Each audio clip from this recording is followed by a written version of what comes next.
ఈరోజు జమ్మికుంట కొత్త మార్కెట్లో ఉన్నటువంటి మక్కల కొనుగోలు కేంద్రాన్ని సిపిఎం పార్టీ ఆధ్వర్యంలో సందర్శించడం జరిగింది.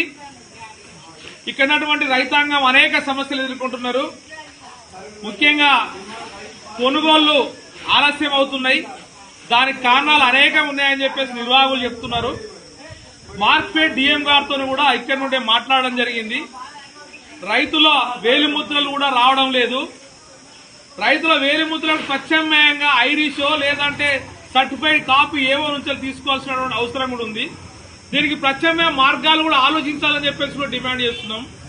రెండో విషయము అమాలీ సమస్య, అట్లాగే లారీల కొరత ఉండడం మూలంగా ఇవాళ మార్కెట్లో కేవలం 3,000 క్వింటాలు మాత్రమే ఈ 4 రోజుల్లో కొనుగోలు చేశారు. 6,000 క్వింటాళ్లు. కానీ ఇంకా 30,000 క్వింటాళ్లు ఇప్పుడున్నటువంటి మార్కెట్లో ఉన్నాయి. వర్షాభావ పరిస్థితి అని చెప్పేసి వాతావరణ శాఖ ఒకవైపు హెచ్చరిస్తా ఉంది. పక్కన హుజరాబాద్ లో రాత్రి వర్షం పడ్డది, అంతకు ముందు రోజు ఉస్నాబాద్ లో పడ్డది. ఇప్పుడు మరి పరిస్థితి ఏమిటి? మరి అకాల వర్షం పడితే ఈ రైతాంగం మొక్కజొన్నలు తడిస్తే అప్పుడు ఎవరు బాధ్యులు అవుతారు?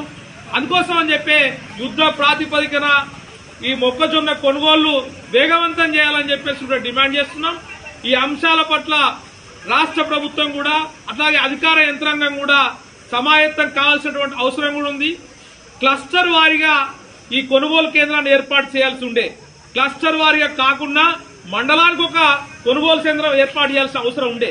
ఇలా 4 మండలాలు 5 మండలాలు కలిపి ఇక్కడ పెట్టడం మూలంగా చుట్టుపక్కల రైతాంగం తీసుకొచ్చి ఇక్కడ అందరూ కూడా అమ్మకానికి పెడితే ఇక్కడ మ్యాన్ పవర్ తక్కువ ఉంది, ఇలా లారీల కొరత ఉంది, అనేక సమస్యలు ఉన్నాయి.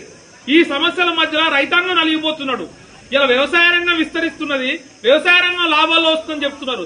కానీ రైతు మాత్రం అన్యాయం అయిపోతున్నాడు, రైతు పునరిల్లిపోతున్నాడు.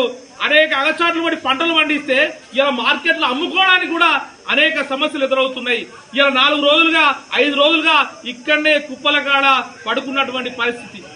అంటే ఎండనక వాననక పగలనక రేయనక కష్టపడి పనిచేస్తే అమ్ముకోవడానికి కూడా ఇన్ని అగచాట్లు పడుతున్నటువంటి పరిస్థితి.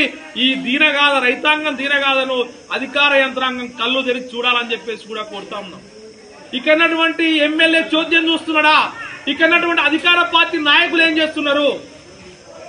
మాటలకు పరిమితం కాదు, రాజకీయాలు వేరు, రైతాంగ పరిస్థితి వేరు. ఇవాళ అందరం కలిసి రాజకీయ పార్టీలు అన్ని కలిసి రైతాంగ పక్షాన నిలబడాల్సిన అవసరం ఉందని చెప్పేసి ఆ రకంగా రైతులకు న్యాయం చేసే వరకు కూడా రాజకీయ పార్టీలన్నీ కూడా ఏకోన్ముఖంగా ముందుకు రావాలని చెప్పేసి కూడా సిపిఎం పార్టీగా మేము డిమాండ్ చేస్తున్నాం. ఈ సమస్యలన్నిటి మీద కూడా రేపు జిల్లా కలెక్టర్ గారికి మెమోరాండం సమర్పిస్తాం. సమస్యలు పరిష్కరించకపోతే ఈ మార్కెట్ ముందే పెద్ద ఎత్తున రైతాంగాన్ని కదిలించి ఆందోళన పోరాటాలు నిర్వహిస్తాం. మొత్తం కూడా ఇక్కడ సెంటర్ను కూడా ముట్టడిస్తామని చెప్పేసి సందర్భంగా హెచ్చరిస్తా ఉన్నాం.